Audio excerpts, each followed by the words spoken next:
De este conflicto que existe entre las decisiones del Ejecutivo Nacional, del presidente Javier Milei, con respecto a las provincias como eje principal, lo sucedido en Chubut, la decisión judicial, etcétera, etcétera.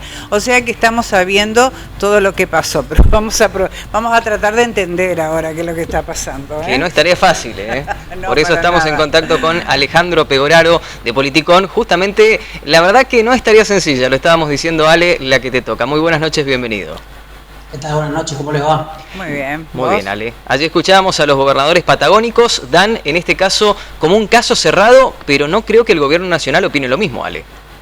No, por supuesto que no. El caso cerrado de alguna manera viene a partir del fallo favorable para Chubut de la justicia, pero el gobierno ya anticipó que va a recurrir directamente a la Corte a través de un per saltum para justamente apelar a esta medida.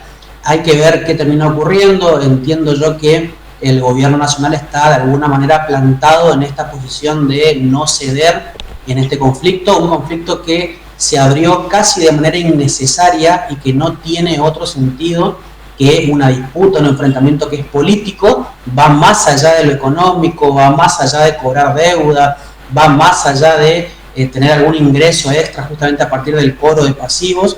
Es una disputa que es netamente política, con un mensaje muy claro de disciplinamiento por parte del Estado Nacional a las provincias, y obviamente hay que esperar a ver qué pasa con la resolución de la Corte, si es que acepta este per saltum que va a plantear el gobierno nacional, pero todo indicaría, por lo menos a partir de los fundamentos del fallo que hemos visto hoy, que la justicia va a terminar, en el caso de que sea la Corte, no va a terminar dándole también la razón al gobierno de Chubut en pos de defender los recursos que son de las provincias por coparticipación, bajo la premisa de que es el principal ingreso que tienen las arcas provinciales, y a partir de también la posibilidad y la tradición histórica que existe de que los pasivos con el gobierno nacional, en este caso con el Fondo Fiduciario de Desarrollo Provincial, sean refinanciados y sean de alguna manera que tengan un cronograma y un proceso de pago que no perjudique a las finanzas provinciales.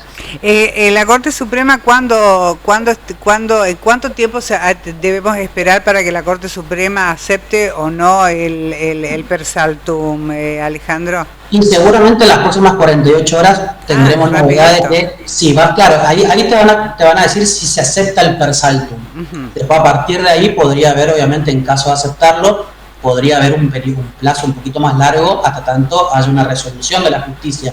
Por eso también el fallo de la Corte el fallo de la justicia de hoy no tiene una implicancia directa en términos de devolución de fondos. Ustedes lo comentaban al principio. Exacto. Lo que hace es cortar con la retención por justamente el cobro de deuda, pero llegado el caso, la devolución de los fondos retenidos sería seguramente a partir de marzo, si es que llega a esa instancia, porque la Corte podría también considerar de que no se debe retener, pero tampoco se acepta devolución. Es decir, todavía hay un panorama que es abierto.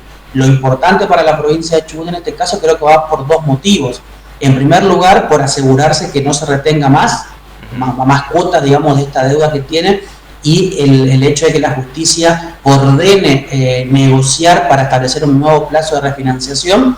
Y en segundo lugar, es una victoria que es política más que económica, justamente por el hecho de que la justicia le da la razón en el argumento base de Chubut. Chubut lo que decía era que no se debe tocar los recursos por coparticipación, no por el hecho de que no te cobren una deuda que vos pusiste como garantía la coparticipación, sino por el hecho de que el gobierno nacional ni siquiera le habilitó un diálogo para poder acordar justamente un nuevo proceso de pago, una refinanciación o la cancelación a través de deuda nueva que Chubut tome. Entonces, esa negativa del Estado Nacional a no darle pie justamente a Chubut a plantearle una propuesta alternativa es lo que termina siendo justamente derrotada en esta posición de la justicia, ¿no? Claro, Ale, son varios los frentes que tiene el presidente Javier Milei y el gobierno nacional en su contra. Ya Axel Kicillof, el titular del Ejecutivo de la provincia de Buenos Aires, afirmó que también va a recurrir a la justicia. ¿Este fallo reciente de Chubut puede generar un antecedente del cual se pueda aprender Kicillof?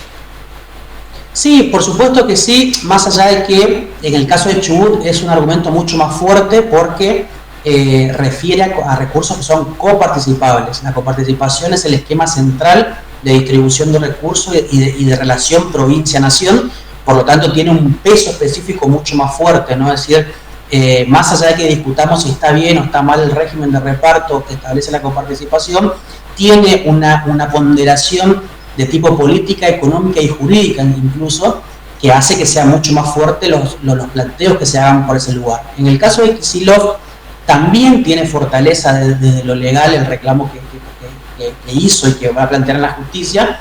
¿Por qué? Porque lo que le cortó Milei ayer, que conocimos por boletín oficial, tiene que ver con un fondo de fortalecimiento fiscal que fue creado por ley en el año 2020, cuando el gobierno nacional lo que hizo fue acortarle, es decir, reducir la alícuota de coparticipación que recibía la Ciudad Autónoma de Buenos Aires, con unos argumentos correspondientes, ¿no? Y ese excedente, de alguna manera, entre lo que antes se le pasaba a la Ciudad de Buenos Aires y ahora se le pasaba menos, el excedente ese iba para un fondo para la provincia de Buenos Aires. Ahora, ¿por qué para la provincia de Buenos Aires? ¿Cuál es el argumento detrás o el criterio? La provincia de Buenos Aires, si bien es la que recibe más recursos en la distribución de coparticipación, no recibe de una manera proporcional en base al tamaño de la provincia. Pensemos que, por ejemplo, Buenos Aires aporta cerca del 40% de lo que es la recaudación de impuestos nacionales y recibe apenas el 23-22% en la distribución de recursos. Entonces, bajo ese criterio, en aquel momento se hizo una ley en donde se le asignaba estos fondos. Estos fondos se cortaron ahora, pero hay una ley por detrás. Lo mismo ocurre con el planteo judicial que hicieron algunos gobernadores, por ejemplo, con el Fondo Nacional de Incentivo Docente y otros que van a hacerlo también en el corto plazo respecto a las transferencias para financiar las cajas previsionales provinciales que no han sido transferidas a la nación, como el INSEP, dicho sea de paso, en donde hay leyes por detrás que argumentan estos envíos de fondos de la nación a las provincias, que están presupuestadas de hecho, y obviamente no hay una potestad del Estado Nacional de cortarlo por mera voluntad o mero capricho. Exacto. Entonces, todo eso va a tener una repercusión. Sí, y en este caso, en lo de Chubut, no es que se le realizó un descuento a la coparticipación, sino que se absorbió la cuota que correspondía a un préstamo que la gestión anterior le dejó como herencia a este nuevo gobernador, ¿no es cierto? Que quizás amerita, y más en la situación en la que se encuentra la provincia, toda la nación también, con los ajustes que venía realizando también el gobernador de Chubut a la par de la consigna de Javier Milei, ameritaba un diálogo, no un enfrentamiento, porque un gobernador que es más o menos afín y sigue un poco las ideas de Milei, es con el que primero se enfrenta mucho, y qué perjuicio para toda su gestión. Y qué va a pasar entonces, Alejandro, el jueves, cuando en el Congreso se tenga que debatir la validez o no del decreto de necesidad de urgencia, en el marco de toda esta situación tan escabrosa ya, digamos, ¿no? Tan temeraria por parte de la personalidad de Milei. Bueno, en primer lugar, yendo al inicio de tu comentario, para que también la gente comprenda cómo se manejan estos mecanismos, las provincias tienen diferentes deudas con el Estado Nacional, por fondo fiduciario, con el Tesoro, programas para obra pública y demás. Es muy común que, sobre todo, por ejemplo, con el Fondo Fiduciario de Desarrollo Provincial, las provincias tomen crédito y pongan como garantía de pago la coparticipación federal. Claro. ¿Qué pasa? Históricamente ocurrió que el gobierno cobra su cuotita reteniendo el boteo diario que ingresa a la coparticipación. El tema es que históricamente, y sobre todo en los últimos 3 años, estos fondos lo que hacían era refinanciar la deuda para que en un contexto de caída de la recaudación como la de ahora, las provincias igualmente dispongan de los recursos que les llegan justamente por la distribución de tributos nacionales. Entonces, en este caso, el mecanismo se hace siempre. El problema es que no hubo voluntad política del gobierno de continuar con esa tradición de refinanciar o de negociar para que el peso de las deudas afecte a la arca provincial. Así que eso es por un lado.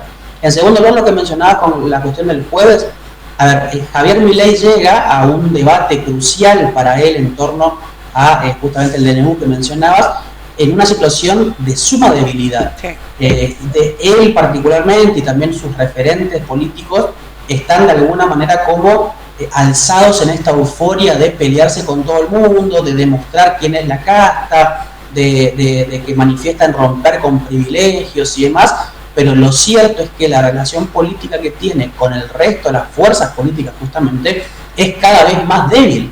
Entonces van a llegar al Congreso en una situación de debate donde ni siquiera podés de alguna manera buscar tejer alianzas con legisladores que son provinciales, de partidos políticos de la provincia o nacionales, pero que tienen, como vos decías, ¿no? alguna cercanía ideológica o que podrían acompañar las medidas que impulsa Javier Milei, y por lo tanto el debate va a ser sumamente complicado, no va a tener para nada fácil el gobierno nacional, y obviamente que si el DNU cae, estamos hablando de la caída básicamente de la centralidad, de la cuestión más central de la política económica, sobre todo de Javier Milei, y obviamente eso te lleva a repensar la estrategia de cómo continuar gobernando, porque el sustento central básico, lo más importante del programa de Milei no está tanto en la ley de bases, que sí lo está también, pero sobre todo en este DNU. ¿Por qué? Por la inmediatez de la acción. Exacto. Porque le permite aplicar de manera rápida, inmediata y sin demasiada vuelta, claro, los principales lineamientos de su programa económico. Exacto. Por último, Ale, ¿qué realidad cíclica que tiene la República Argentina? Porque hace un año y pico atrás veíamos el enfrentamiento entre Larreta en la Ciudad Autónoma de Buenos Aires con Alberto Fernández como presidente. Hoy vemos, en este caso, a Ignacio Torres, bueno, también con los gobernadores patagónicos contra la Nación. Pareciera que estamos siempre en lo mismo, pero con distintos personajes. Bueno, pero ahí te hago un agregado. Estamos acostumbrados en Argentina a que el gobernador peronista se pelee con el presidente radical o del PRO, que el gobernador radical se pelee con el presidente peronista. Estamos acostumbrados a que haya de repente dos ligas de gobernadores que responden al oficialismo y a la oposición, y inmediatamente manejan las relaciones de poder con dos grandes bases, digamos, sí, que se confrontan entre sí, y el presidente jugando para algún lado. Lo que está ocurriendo ahora es algo de alguna manera inédito, porque la totalidad de las provincias, salvo un caso que llama la atención, que es el de Tucumán, están aplicando... cierto, Tucumán. El de Tucumán, bueno, ese seguramente merece un programa, un noticiero entero aparte para poder debatirlo, ¿no? Pero actualmente de repente vimos que Kicillof, que es de alguna manera el bastión del kirchnerismo dentro de las provincias argentinas, digamos, hace un comunicado manifestando su apoyo a un gobernador del PRO, algo que quizás nos podíamos esperar en otros mandatos presidenciales, en otras gestiones. Entonces, Milei lo hizo. Entre gobernadores se cierra, ¿no?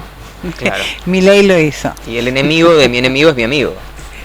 Y bueno, en este contexto sí, porque al final del día todas están sufriendo lo mismo. Claro. Algunas un poquito más, algunas un poquito menos, pero la realidad es que las provincias están de repente administrando bajo un escenario y un juego que es nuevo. Antes vos podías ir a golpear la puerta en la Rosada, bueno, a ver, contame cómo podemos negociar, qué podemos arreglar, cómo podemos destrabar fondos. Hoy ni siquiera tenés la puerta para tocarla. Claro. Hoy hay un bloque de cemento que te bloquea todo tipo de diálogo. Un escenario nuevo y sumamente peligroso, Alejandro, por lo que le puede tocar a la ciudadanía, al país en general, para... Sí. Lo que sí, por supuesto, tocar, a ver, lo que pasa al ciudadano común. Nada de esto es gratis, esto no es una disputa política, tiene sus implicancias en la ciudadanía, eso está clarísimo. Totalmente. Y obviamente que bueno, lo que uno apela es que haya cierta racionalidad en estas confrontaciones, que hagan que no genere un impacto todavía más duro de lo que ya está impactando la economía en los hogares, sobre todo los más vulnerables, menores de ingresos. Claro. Así es, Alejandro, muy claro, como siempre. Muchísimas gracias por esta comunicación, muy amable. Gracias a ustedes. Saludos.